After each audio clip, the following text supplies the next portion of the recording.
મિત્રો, અંગ્રેજીમાં માર્ક્સ ગુમાવવાનું સૌથી મોટું રીઝન છે કે આપણને સિમ્પલ રૂલ્સ યાદ નથી રહેતા. બરાબર, સિમ્પલ રૂલ્સ જો યાદ રહી જાય તો ઇંગ્લિશમાં માર્ક્સ મેળવવા જરાય અઘરી વાત નથી. મિત્રો, જરાય પણ અઘરી વાત નથી. તો આજના વિડીયોમાં આપણે જોવાના છીએ અમુક એવા સામાન્ય ટોપિક્સ ના પ્રશ્નો. મોડલ ક્વેશ્ચન પેપર જાતે તૈયાર કરેલું છે. મિત્રો, જાતે મોડલ ક્વેશ્ચન પેપર તૈયાર કરીને આજના વિડીયોમાં હું તમને 30 જેટલા પ્રશ્નોનું સોલ્યુશન કરાવીશ. જે આપણે ટેટ 1 માં ભાગ પડે છે, 30 માર્કના 30 માર્કનું ઇંગ્લિશ પૂછાય છે, એ ભાગ આપણે સોલ્યુશન કરવાનો છે. આવા મેં લગભગ 4 થી 5 પેપર જાતે બનાવેલા છે અને આ સિરીઝમાં આપણે આગળ 5 થી 6 પેપર જેટલું સોલ્યુશન કરવાના છે. તો એમાંથી આ પહેલો વિડીયો છે. તમે આ વિડીયોને જોતા રહો અને લાઈક કરો, શેર કરો અને સબસ્ક્રાઇબ કરો અમારી ચેનલ. તો મિત્રો, પહેલો જે ક્વેશ્ચન છે એ છે I saw blank owl sitting on blank old tree. I saw એટલે મેં જોયો, ખાલી જગ્યા owl sitting on એટલે બેઠેલો જોયો, ખાલી જગ્યા old tree જૂના ઝાડ ઉપર, વૃદ્ધ ઝાડ ઉપર. બરાબર. તો choose the correct pair of articles. Article ની યોગ્ય જોડી પસંદ કરો.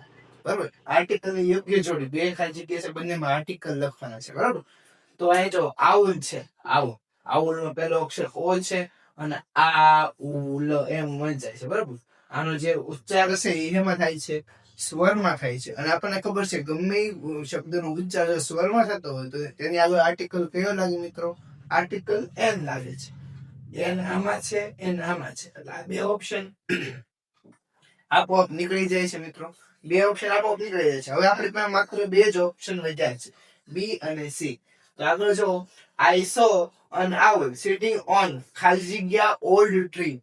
અહીંયા ઓલ્ડ છે. બરાબર, ઓલ્ડ પરંતુ અહીંયા જે ભાગ છે ને, ભાગ એ ટ્રી ઉપર મૂકવામાં આવ્યો છે, બેઠેલું છે, ઝાડ ઉપર બેઠેલું છે એમ કહેવાય છે. હવે ઝાડ જૂનું છે, નવું છે, એમથી કોઈ મતલબ નથી આપણને. બરાબર છે.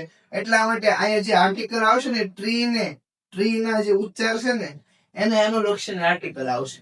પહેલામાં આર્ટિકલ એન આવશે, બીજામાં આર્ટિકલ એ આવશે. એન અને એ રહ્યું છે તો આ છે, એટલે આપણો જવાબ બે બને છે, આન્સર બી. બીજો પ્રશ્ન છે learning by doing is a part of ખાલી જગ્યા મેથડ. કોઈ કાર્ય કરીને શીખવું એ શીખવાની ખાલી જગ્યા પદ્ધતિ છે. Option A inductive, option B deductive, option C demonstration, option D drill. હવે મિત્રો, સૌથી પહેલા આની વિશે થોડું જાણીએ. બરોબર, ઇન્ડક્ટિવ છે. ઇન્ડક્ટિવ એવી પદ્ધતિ છે જેમાં શીખવા માટે કોઈ પણ એક્ઝામ્પલ્સ આપવા પડે. બરોબર, એક્ઝામ્પલ્સ એ ગમે હોઈ શકે, શોર્ટ સ્ટોરીઝ હોઈ શકે. બરોબર, શોર્ટ સ્ટોરીઝ હોય, ડિટેલ્ડ બધું હોય, ડિટેલમાં કહેવામાં આવેલું હોય, તો એ બધું છે ઇન્ડક્ટિવમાં આવે. બરોબર, ડિડક્ટિવ છે તો ડિડક્ટિવમાં શું આવે? તો જનરલ કોન્સેપ્ટ સમજાવવામાં આવે. ખાલી જનરલ એટલે સામાન્ય બધા કોન્સેપ્ટ છે એ સમજાવવામાં આવે, ડિડક્ટિવ છે. ડેમોન્સ્ટ્રેશન છે એટલે પ્રેક્ટિકલ કરીને, શું? પ્રેક્ટિકલ કરીને શીખવાડવામાં આવે એ ડેમોન્સ્ટ્રેશન છે. અને ડ્રીલ એટલે આપણે જે ગોખણ પટ્ટી કહીએ, વારંવાર રિપીટ કરીને જે શીખવાડવામાં આવે એને શું કહેવાય છે? ડ્રીલ કહેવાય છે. એને બીજી ભાષામાં આપણે રિપીટ કરીને, બરાબર, રિપીટ કરીને શીખવાડવામાં આવે એને શું કહેવાય છે? ડ્રીલ કહેવાય છે. તો આમાંથી જો લર્નિંગ બાય ડુઈંગ એટલે કાર્ય કરીને શીખવું. શું કરવું? કાર્ય કરીને શીખવું એટલે કે પ્રેક્ટિકલ કરવું. બરોબર, એટલે આપણો જવાબ કયો બનશે? Option C demonstration. તો મિત્રો, ત્રીજો ક્વેશ્ચન છે she teaches us English well. પછી બ્લેન્ક આપેલી છે. બરોબર, નીચે લખેલું છે use proper question tag in the sentence. ઉપરના વાક્યમાં યોગ્ય ક્વેશ્ચન ટેગ નું ઉપયોગ કરો. બરોબર, તો જેમાં વાક્ય છે કે she teaches us English well, એટલે જ્યારે ક્વેશ્ચન ટેગ નો જ્યારે પ્રશ્ન પૂછાય ને ત્યારે બે વસ્તુનું ધ્યાન રાખવું. બરોબર, કઈ બે વસ્તુ? કે વાક્યના કારણે સૌ પ્રથમ જોવાનું, અને બીજી વસ્તુ કે જો વાક્ય હકારમાં હોય તો ક્વેશ્ચન ટેગ શેમાં આવશે? નકારમાં આવશે. અને જો વાક્ય નકારમાં હોય તો ક્વેશ્ચન ટેગ શેમાં આવશે? હકારમાં આવશે. તો સૌથી પહેલા વાક્યનું ટેન્સ જોઈએ તો શી ટીચેસ, શી પછી ટીચર્સ છે, આવું છે V5 છે એટલે આનો કાળ કયો હશે? સિમ્પલ પ્રેઝન્ટ ટેન્સ, સાદો વર્તમાન કાળ હશે. અને સાદા વર્તમાન કાળમાં આપણને ખબર છે ભાઈ ક્વેશ્ચન બનાવવામાં આવે ત્યારે કયા કયા સહાયકારી ક્રિયાપદનો ઉપયોગ થાય છે? ડુ અને ડઝ. ડુ અને ડઝ નો ઉપયોગ થાય છે. હવે એનું વાક્ય જોવો તો કયા કેવું છે? હકાર છે કે નકાર છે? તો શી ટીચેસ અસ ઇંગ્લિશ વેલ, તે અમને સારી રીતે અંગ્રેજી ભણાવે છે. તો તેણી અમને સારી રીતે અંગ્રેજી ભણાવે છે. તો આ હકાર વાક્ય છે એટલા માટે જે બનશે ક્વેશ્ચન ટાઈપ એ કેવું બનશે? નકાર બનશે. નકારમાંથી કયા કયા છે? જો આ ડઝ શી અને ડીડ શી આ બે તો હકાર જ છે બરાબર.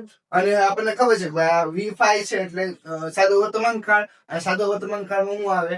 ડુ ડઝ આવે પ્રશ્નાર્થમાં એટલે આ ડઝ છે. આપણો જવાબ કયો બનશે? Option B doesn't she. The principal talked with Jay very politely. Find out the antonym of the underlined word. Antonym, antonym મિત્રો, antonym એટલે થાય વિરુદ્ધાર્થી. કેવો? વિરુદ્ધાર્થી. વિરુદ્ધાર્થી આપણે એમ કહેવાનું છે કે નીચે લીટી કરેલા શબ્દનો વિરુદ્ધાર્થી શબ્દ શું થશે? તો એની પહેલા આપણે પોલાઇટ નો મતલબ જાણવો પડે. પોલાઇટ એટલે થાય નમ્રતાથી. શું થાય? નમ્રતાથી.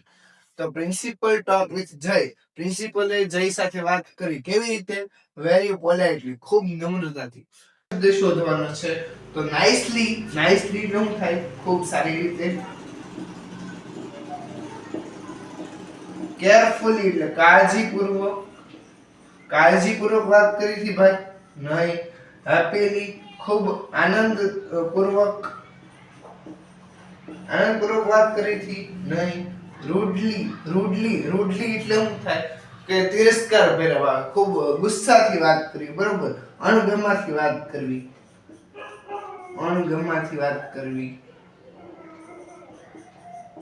એટલે નમ્રતાથી વાત કરવી એનું શું થઈ જશે? રૂડલી. ઓપ્શન આપણો બનશે ડી બરાબર. બીજા બધા એને સિનોનિમ થશે, એન્ટોનિમ નહીં. આવો મિત્રો પાંચમો પ્રશ્ન કરો.